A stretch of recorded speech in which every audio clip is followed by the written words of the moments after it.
Chapter 15 of The Science of Getting Rich by Wallace D. Wattles.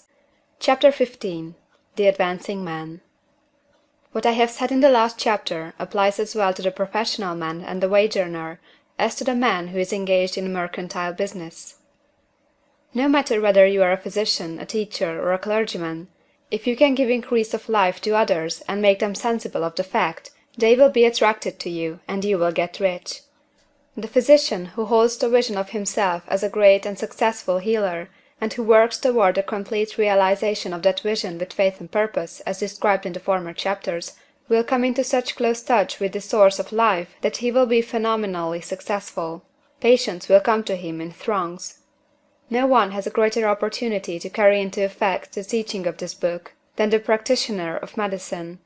It does not matter to which of the various schools he may belong, for the principle of healing is common to all of them, and may be reached by all alike. The advancing man in medicine, who holds to a clear mental image of himself as successful, and who obeys the laws of faith, purpose, and gratitude, will cure every curable case he undertakes, no matter what remedies he may use. In the field of religion, the world cries out for the clergyman who can teach his hearers the true science of abundant life.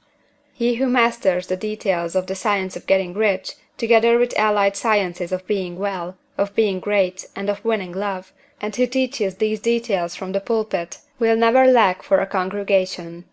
This is the gospel that the world needs. It will give increase of life, and men will hear it gladly, and will give liberal support to the man who brings it to them. What is now needed is the demonstration of science of life from the pulpit. We want preachers who can not only tell us how, but who in their own persons will show us how. We need the preacher who will himself be rich, healthy, great, and beloved, to teach us how to attain these things, and when he comes he will find a numerous and loyal following. The same is true for the teacher who can inspire the children with the faith and purpose of the advancing life. He will never be out of a job, and any teacher who has this faith and purpose can give it to his pupils. He cannot help giving it to them if it is a part of his own life and practice.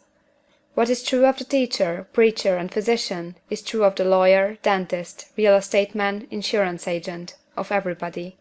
The combined mental and personal action I have described is infallible. It cannot fail.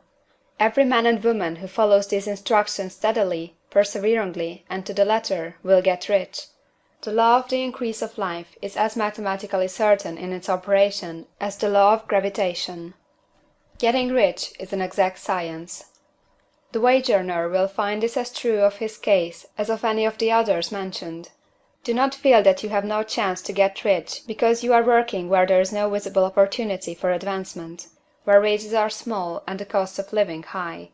Form your clear mental vision of what you want, and begin to act with faith and purpose. Do all the work you can do, every day, and do each piece of work in a perfectly successful manner.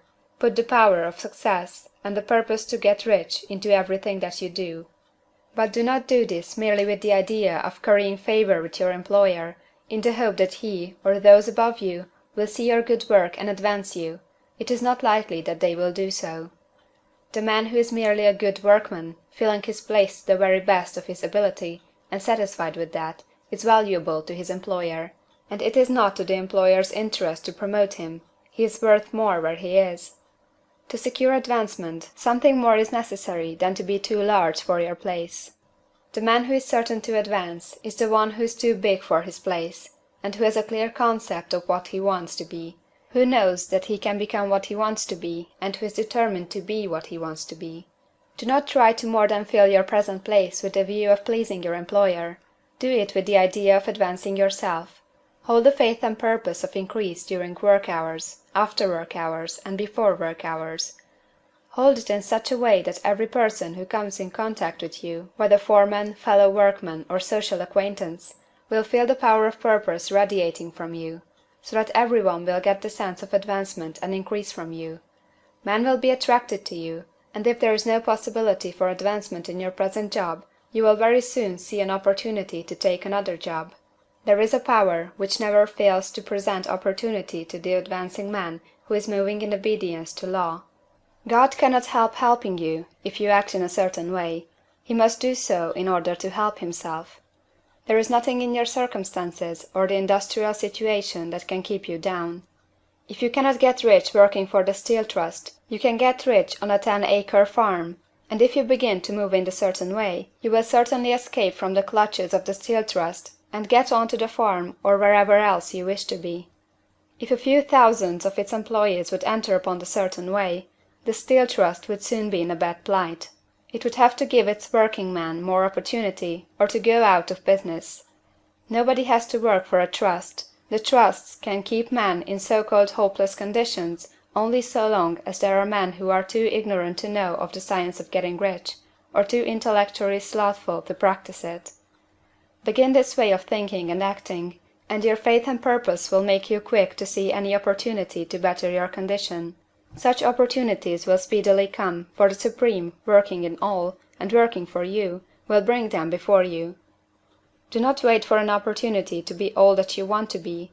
When an opportunity to be more than you are now is presented, and you feel impelled toward it, take it.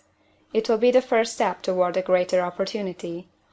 There is no such thing possible in this universe as the lack of opportunities for the man who is living the advancing life.